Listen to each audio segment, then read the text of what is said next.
ಸರ್ಕಾರಕ್ಕೆ, ದಲಿತ ವಿರೋಧಿ ಸಿದ್ದರಾಮಯ್ಯನಿಗೆ, ದಲಿತ ವಿರೋಧಿ ಕಾಂಗ್ರೆಸ್ ಸರ್ಕಾರಕ್ಕೆ, ದಲಿತ ವಿರೋಧಿ ಕಾಂಗ್ರೆಸ್ ಸರ್ಕಾರಕ್ಕೆ, ಸಂವಿಧಾನ ವಿರೋಧಿ ಕಾಂಗ್ರೆಸ್ ಸರ್ಕಾರಕ್ಕೆ, ಸಂವಿಧಾನ ವಿರೋಧಿ ಕಾಂಗ್ರೆಸ್ ಸರ್ಕಾರಕ್ಕೆ, ಪ್ರಜಾಪ್ರಭುತ್ವ ವಿರೋಧಿ ಕಾಂಗ್ರೆಸ್ ಸರ್ಕಾರಕ್ಕೆ, ಪ್ರಜಾಪ್ರಭುತ್ವ ವಿರೋಧಿ ಕಾಂಗ್ರೆಸ್ ಸರ್ಕಾರಕ್ಕೆ,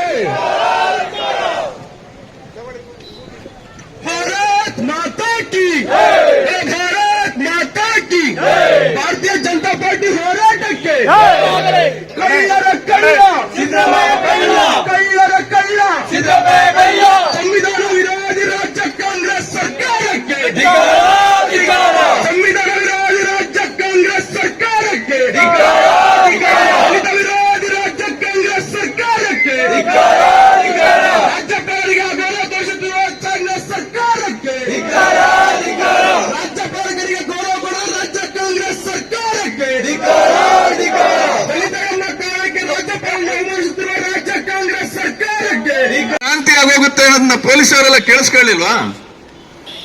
ರಾಜೇಶ್ ಅವ್ರ ಟೀಮು ಕೇಳಿಸ್ಕೊಂಡಿಲ್ವೇನ್ರಿ? ಯಾಕೆ ಕೇಸ್ ಹಾಕಿಲ್ಲ ಅವ್ರ ಮೇಲೆ? ಯಾರು ಕೃಷ್ಣಮೂರ್ತಿ ಮೇಲೆ? ಕಾನೂನು ಪಾಲನೆ ಮಾಡೋದು ಅಂದ್ರೆ ಅರ್ಥಾನೆ.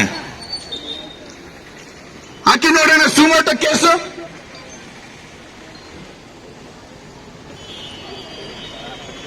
ನೋಡ್ರಿ, ಅರ್ಥ ಮಾಡ್ಕೊಳ್ಳಿ. ಜನರು ಬರೀ ಆಡಳಿತ ಪಕ್ಷವನ್ನ ಆಯ್ಕೆ ಮಾಡಲ್ಲ. ಪ್ರಜಾಪ್ರಭುತ್ವದ ಬ್ಯೂಟಿ ಏನಂದ್ರೆ, ವಿಶೇಷ ಏನಂತಂದ್ರೆ, ಚುನಾವಣೆಗಳಲ್ಲಿ ಜನರು ಆಡಳಿತ ಪಕ್ಷವನ್ನ ಹೇಗೆ ಆಯ್ಕೆ ಮಾಡ್ತಾರೋ ವಿರೋಧ ಪಕ್ಷವನ್ನ ಆಯ್ಕೆ ಮಾಡ್ತಾರೆ. ಇದನ್ನ ಅರ್ಥ ಮಾಡ್ಕೊಳ್ಳಿ. ವಿರೋಧ ಪಕ್ಷದ ನಾಯಕರನ್ನ ಶಾಡೋ ಚೀಫ್ ಮಿನಿಸ್ಟರ್ ಅಂತ ಕರೀತಾರೆ.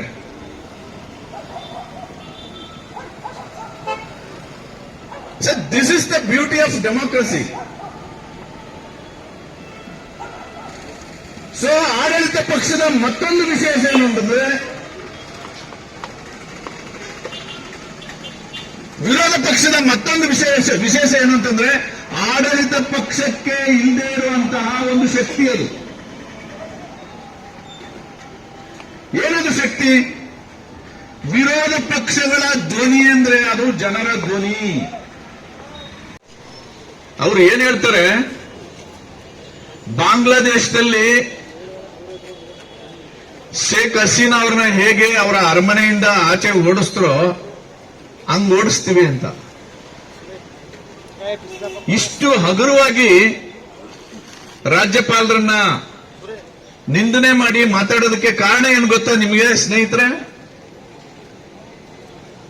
ಸನ್ಮಾನ್ಯ ತಾವರ್ ಚಂದ್ ಗೆಹ್ಲೋಟ್ ಅವರು ದಲಿತ ಸಮಾಜಕ್ಕೆ ಸೇರಿದವರು.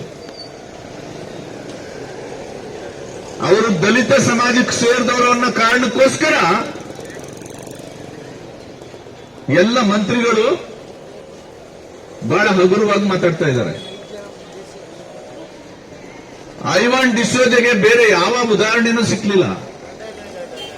ಬಾಂಗ್ಲಾದೇಶದಲ್ಲಿ ಏನು ಕ್ಷಿಪ್ರ ಕ್ರಾಂತಿಯಾಗಿದೆ ಆ ಉದಾಹರಣೆ ತಗೊಂಡಿದ್ದಾರೆ.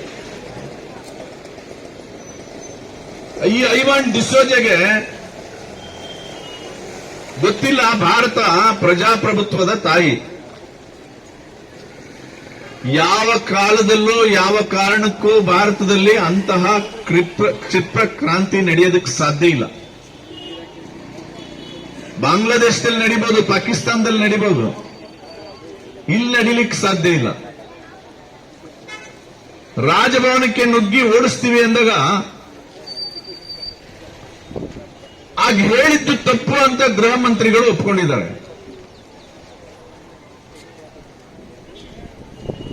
ಈ ಗೃಹ ಮಂತ್ರಿಗಳ ಕಾಕಿ ಪಡೆ ಇದೆಯಲ್ಲ, ಇದು ಸುಮೋಟ ಕೇಸ್ ಹಾಕಿ ಅರೆಸ್ಟ್ ಮಾಡಲಿ ಅವ್ರನ್ನ.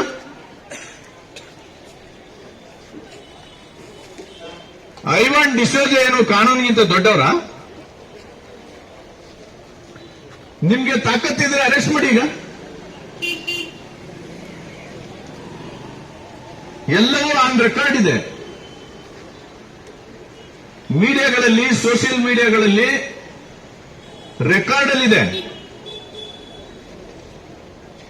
ನಿಜವಾಗ್ಲೂ ಸನ್ಮಾನ್ಯ ಗೃಹ ಸಚಿವರಾದಂತ ಡಾಕ್ಟರ್ ಪರಮೇಶ್ವರ್ ಅವರು ನಿಜವಾಗ್ಲೂ ಗೃಹ ಮಂತ್ರಿ ಆಗಿದ್ರೆ, ಕಾನೂನು ಸುವ್ಯವಸ್ಥೆಯನ್ನ ಕಾಪಾಡ್ತಕ್ಕಂಥ ಜವಾಬ್ದಾರಿ ಅವ್ರ ತಲೆ ಮೇಲೆ ಇದ್ರೆ ಐವಾನ್ ಡಿಸೋಜನ ಅರೆಸ್ಟ್ ಮಾಡಬೇಕು ಫಸ್ಟ್.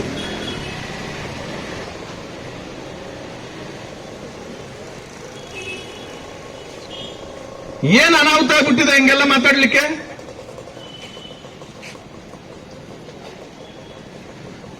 ನಮ್ಮ ಜಿಲ್ಲಾಧ್ಯಕ್ಷರು ನಿರಂಜನ್ ಬಹಳ ಸ್ಪಷ್ಟವಾಗಿ ಮಾತಾಡಿದ್ದಾರೆ. ಸಿದ್ದರಾಮಯ್ಯನವರು ಅಪರಾಧಿ ಅಂತ ಪ್ರೂವ್ ಆಗಿದೆಯೇನ್ರಿ? ಮುಖ್ಯಮಂತ್ರಿಗಳ ಮೇಲೆ ಗಂಭೀರವಾದಂತ ಆರೋಪ ಬಂದಿದೆ. ಅದನ್ನ ತನಿಖೆ ಮಾಡಿ ಅಂತ ರಾಜ್ಯಪಾಲರು ತನಿಖೆ ಮಾಡಲಿಕ್ಕೆ ಅವಕಾಶ ಕೊಟ್ಟಿದ್ದಾರೆ. ಅವ್ರ ಮೇಲೆ ಎಫ್ಐಆರ್ ಮಾಡಲಿಕ್ಕೆ ಅವಕಾಶ ಕೊಟ್ಟಿದ್ದಾರೆ ಅಷ್ಟೇ. ಮಾಡಬಾರ್ದಾ ಸಿದ್ದರಾಮಯ್ಯನವ್ರ ಮೇಲೆ? ಸನ್ಮಾನ್ಯ ಸಿದ್ದರಾಮಯ್ಯನವರೇನು ದೇವರ? ಎನ್ಕ್ವೈರಿ ಮಾಡಬಾರ್ದು ಅವ್ರ ಮೇಲೆ? ಇಡೀ ರಾಜ್ಯ ಮಾತಾಡ್ತಾ ಇದೆ. ಮೂಡಾದಲ್ಲಿ 3 ಎಕರೆ 16 ಕುಂಟೆ ಜಮೀನು ಆದಿ ಕರ್ನಾಟಕ ಸಮಾಜಕ್ಕೆ ಸೇರಿದವ್ರದ್ದು. ಬೇರೆ ಬೇರೆ ರೀತಿ ಕಾನೂನನ್ನ ದುರುಪಯೋಗ ಪಡಿಸಿಕೊಂಡು ತಗೊಂಡಿದ್ದೀರಿ. ತಪ್ಪು ಮಾಡಿದ್ರಿ ಅಂತ ಗೊತ್ತಾಯ್ತಲ್ಲ ಅಲ್ಲಿಗೆ. ಕಾಂಗ್ರೆಸ್ನವ್ರು ತಪ್ಪು ಮಾಡಿದೆ, ಸಿದ್ದರಾಮಯ್ಯನವರು ತಪ್ಪು ಮಾಡಿದೆ, ಪ್ರಾಸಿಕ್ಯೂಷನ್ಗೆ ಕೊಡೋದು ಬೇಡ, ತನಿಖೆಗೆ ಆಗೋದು ಬೇಡ ಅಂತಂದ್ರೆ ಅರ್ಥ ಇದೆಯಾ ಅದಕ್ಕೆ? ಇವತ್ತು ಸಿದ್ದರಾಮಯ್ಯನವರು ಕ್ಲೀನ್ ಇಮೇಜ್ ಇಟ್ಕೊಂಡಿದ್ರಲ್ಲ, ಆ ಬೋರ್ಡ್ ಹಾಕೊಂಡಿದ್ರಲ್ಲ, ನಾನು ಸ್ವಚ್ಛವಾಗಿದ್ದೀನಿ ನಂತರದಲ್ಲಿ, ಅದು ಮುಖವಾಡ ಕಳ್ಸಿ ಬಿದ್ದಿದೆ. ಈಗ ಕಳ್ಸಿ ಬಿದ್ದಿದೆ. ಹಾಗಾಗಿನೇ ಭಾರತೀಯ ಜನತಾ ಪಾರ್ಟಿ ಅವ್ರು ಎಷ್ಟೇ ದೊಡ್ಡವರಾಗಿರ್ಲಿ, ಯಾರೇ ಇರ್ಲಿ, ಅದು ತಪ್ಪು ಮಾಡಿದ್ರೆ ತಪ್ಪೋದು. ಜನಗಳ ಮುಂದೆ ನೀವು ಅದನ್ನು ಒಪ್ಕೋಬೇಕು. ತಪ್ಪು ಮಾಡಿದೀವಿ ಅಂತ ಒಪ್ಕೋಬೇಕು ನೀವು ಅನ್ನೋದ್ರಲ್ಲಿ ಇವತ್ತು ಬೀದಿಗಿಳಿದಿರುವಂತದ್ದು. ರಾಜ್ಯಪಾಲರು ಕೇಳಿದ್ರೆ ಅದನ್ನ ಪ್ರಾಸಿಕ್ಯೂಷನ್ ಕೊಟ್ರೆ, ನಿಮ್ಮ ಶಾಸಕರುಗಳು ಮಾತಾಡುವಂತ ರೀತಿ, ನಿಮ್ಮ ಮಂತ್ರಿಗಳು ಮಾತಾಡುವಂತ ರೀತಿಗಳನ್ನ ನೋಡಿದ್ರೆ ಒಬ್ಬ ನಿಜವಾಗ್ಲೂ ಅಕ್ಷರ ಬಾರದಂತ ಅನಾಗರಿಕರು ನಿಮ್ಮನ್ನು ಮಾತಾಡಲ್ಲ. ಅಷ್ಟು ತುಚ್ಛವಾಗಿ ಮಾತಾಡ್ತೀರಿ ಅಂತಂದ್ರೆ, ಜಮೀನ್ ಅಹಮದ್ ಅನೇಕ ಸಂದರ್ಭದಲ್ಲಿ ಈ ತರದ್ದು ಮಾತಾಡಿದ್ದಾರೆ. ಐವಾನ್ ಡಿಸೋಜಾ ಬಾಂಗ್ಲಾದೇಶದ ಉದಾಹರಣೆಯನ್ನ ಕೊಟ್ಟು ಈ ರಾಜ್ಯದಲ್ಲಿ ಅರಾಜಕತೆಯನ್ನ ಮಾಡ್ತೀವಿ ಅನ್ನೋ ತರದಲ್ಲಿ ಹೇಳಿಕೆಯನ್ನು ಒಬ್ಬ ಸಂವಿಧಾನದಲ್ಲಿ ಇರುವಂತ ವ್ಯಕ್ತಿ ಕೊಡ್ತಾನೆ ಅಂತಂದ್ರೆ ಅವನಿಗೆ ಜವಾಬ್ದಾರಿ ಇದೆಯಾ? ಅವನಿಗೆ ಜವಾಬ್ದಾರಿ ಇದೆಯಾ? ದಂಗೆ ಮಾಡ್ತೀವಿ ಅನ್ನೋ ತರದಲ್ಲಿ ಹೇಳಿದ್ರೆ, ರಕ್ತ ಕ್ರಾಂತಿ ಮಾಡ್ತೀವಿ ಅನ್ನೋ ತರದಲ್ಲಿ ಹೇಳಿಕೆ ಕೊಡ್ತಾರೆ ಬೇರೆ ಬೇರೆಯವರು ಅಂತಂದ್ರೆ ಅರ್ಥ ಇದೆಯಾ? ಯಾವ ಮಟ್ಟ ಕೊಟ್ಟೋಗಿದ್ದಾರೆ ಅವರು ಕಾಂಗ್ರೆಸ್ನವರು ಅಂತ. ಇವರು ತೀಟಗೋಸ್ಕರ, ಇವ್ರಿಗೋಸ್ಕರ ಏನೆಲ್ಲ ಮಾಡ್ಲಿಕ್ಕೆ ಅವರು ರೆಡಿ ಇದ್ದಾರೆ ಅನ್ನೋ ತರದಲ್ಲಿ ಆಯ್ತು. ಈಗ ಜಮೀನು ಅಂತ ಬರುತ್ತೆ, ಮೂಲತಃ ಜಮೀನೇ ಇಲ್ಲ. ಆ ಜಮೀನನ್ನ ಹೆಂಗ್ ತಗೊಂಡ್ರು ಅಂತಕ್ಕಂಥದ್ದು ಪ್ರಶ್ನೆ. ಇಲಾಖೆಗಳು ಸುಮ್ಮನೆ ಕೆಲಸ ಮಾಡೋದಿಲ್ಲ. ರಾಜಕಾರಣಿಗಳು ಅಥವಾ ಶಕ್ತಿ ಇರ್ತಕ್ಕಂಥವ್ರು ಯಾರಾದರೂ ಒತ್ತಡಗಳನ್ನ ಏರಿದ್ರೆ ಮಾತ್ರ ಈ ಘಟನೆಗಳು ನಡೆಯಕ್ಕೆ ಸಾಧ್ಯ. ಸಿದ್ದರಾಮಯ್ಯನವರೇನು ಸಾಮಾನ್ಯ ಸಣ್ಣ ವ್ಯಕ್ತಿಯಾಗಿದ್ರೆ ಇದು ಯಾವುದೇ ಕಾರಣಕ್ಕೂ ಅವ್ರನ್ನ ಕಚೇರಿ ಒಳಗೂ ಸೇರಿಸ್ತಿರ್ಲಿಲ್ಲ. ಅವರು ದೂರದಲ್ಲಿ ಹಾಕ್ಬಿಟ್ರೆ ಆಗಲ್ಲ ಹೋಗ ಅಂತಿದ್ರು. ಅದೇ ಒಬ್ಬ ದಲಿತನ ಜಮೀನಾಗಿದ್ದಾಗ, ಸ್ವಾಮಿ ನನಗೆ ಇದೇನಾದ್ರು ಮಾಡ್ಕೊಡ್ಬಾರ್ದ ಅಂತಂದ್ರೆ ಒಂದು ಕಣ್ಣಿಂಚಲು ಕಣ್ಣಲ್ಲೂ ಕೂಡ ನೋಡದೇ ಇರ್ತಕ್ಕಂಥ ಘಟನೆ ಇದು. ಇಂಥ ಜಮೀನನ್ನ ಮಲ್ಲಿಕಾರ್ಜುನ ಸ್ವಾಮಿಗೆ ತಗೊಂಡು ತನ್ನ ಸಹೋದರಿಗೆ ಪಾರ್ವತಿಯವರಿಗೆ ಶ್ರೀಮತಿ ಪಾರ್ವತಿ ಸಿದ್ದರಾಮಯ್ಯನವರಿಗೆ ಕೊಟ್ಬಿಟ್ಟು ಆ ಜಮೀನನ್ನ ಕಬಳಿಸುವಂತ ಪ್ರಯತ್ನ ಮಾಡಿದ್ರು.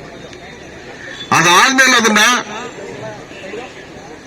ಯಾವ ರೀತಿ ನಾವಿವತ್ತು ಸಾರ್ವಜನಿಕವಾಗಿ ನಾವು ನೋಡ್ತೀವಿ, ಪಿತ್ರಾರ್ಜಿತವಾಗಿ ಬಂದಿರತಕ್ಕಂಥ ಜಮೀನುಗಳೆಲ್ಲ ಏನಾದ್ರೂ ಇದ್ರೆ, ಆ ಪಿತ್ರಾರ್ಜಿತ ಜಮೀನನ್ನ ತಂದೆ ತಾತನ ಕಾಲದಿಂದ ಬಂದಿದೆ, ನನ್ನ ತಂಗಿಗೆ ಸ್ವಲ್ಪ ಕೊಡಬೇಕು, ನಮ್ಮ ಅಣ್ಣನ ಸ್ವಲ್ಪ ಕೊಡಬೇಕು, ಮದುವೆ ಆಗಿರ್ತಕ್ಕಂಥ ಅಕ್ಕ ತಂಗಿಯರಿಗೆ ಅರಿಶಿನ ಕುಂಕುಮ ಕೊಡಬೇಕು ಅನ್ನೋದು ಪದ್ಧತಿ ಇದೆ. ಅರಿಶಿನ ಕುಂಕುಮಕ್ಕೆ ಯಾವುದೋ ಇಲ್ಲೀಗಲ್ ಆಗಿರ್ತಕ್ಕಂಥ ಒಂದು ಜಮೀನನ್ನ ಪರ್ಚೇಸ್ ಮಾಡಿ ತನ್ನ ತಂಗಿಗಾಗ್ಲಿ ಕೊಡಕ್ಕೆ ಅವ್ರೇನ್ ಬಡವ್ರೇನ್ರಿ? ಅಪಾರ ಅನ್ನಕ್ಕೆ ಗತಿಲ್ದೇ ಇರೋರ ಪಾರ್ವತಿಯವರು. ಮುಖ್ಯಮಂತ್ರಿಯ ಹೆಂಡತಿ ರಾಜ್ಯದ ಹಿಡಿತವನ್ನು ಹೊಂದಿರತಕ್ಕಂಥವ್ರು ಅವ್ರಿಗೆ ಅರಿಶಿನ ಕುಂಕುಮ ಕೊಡ್ತೀರಿ ಅಂತ ಕೊಟ್ಟಿದ್ದಾರೆ. ಎಂತ ದುರಂತ ಇದು. ಅವ್ರ ನೈಜವಾದಂತ ಕಷ್ಟದಲ್ಲಿರ್ತಕ್ಕಂಥ ತಂಗಿ ಅಕ್ಕ ತಂಗಿರಿಗೆ ಕೊಡ್ತಕ್ಕಂಥದ್ದು ಧರ್ಮ. ಅಥವಾ ಎಲ್ಲರೂ ಶ್ರೀಮಂತಿಕೆ ಇದ್ರೆ ನಮ್ಮ ಪಾಲು, ನಮ್ಮ ತಾತನ ಕಾಲದಿಂದ ಬಂದಿರತಕ್ಕಂಥ ಜಮೀನು ಅದನ್ನು ಒಂದು ಪಾಲು ಕೊಡಬೇಕು ಅಂತಕ್ಕಂಥದ್ದು ಧರ್ಮ. ಆದ್ರೆ ಎಲ್ಲವನ್ನ ಹೊರತುಪಡಿಸಿ ಆ ಜಮೀನನ್ನ ತನ್ನ ತಂಗಿ ಹೆಸರಿಗೆ, ಅಕ್ಕನ ಹೆಸರಿಗೆ ಮಾಡಾಯ್ತು. ಮಾಡಿದ ಮೇಲೆ ಆ ಜಮೀನನ್ನ ಒಬ್ಬ ರೆವೆನ್ಯೂ ಇನ್ಸ್ಪೆಕ್ಟರ್, ತಹಶೀಲ್ದಾರರು, ಅಸಿಸ್ಟೆಂಟ್ ಕಮಿಷನರ್ ಮತ್ತೆ ಜಿಲ್ಲಾಧಿಕಾರಿಗಳು ಇಷ್ಟು ಜನರ ಪರಿಶೀಲನೆ ಮಾಡಿದೀವಿ ಅಂತ ಅಲ್ಲಿ ಎಲ್ಲದರಲ್ಲೂ ಉಲ್ಲೇಖ ಮಾಡಿದ್ದಾರೆ, ಬರೆದಿದ್ದಾರೆ.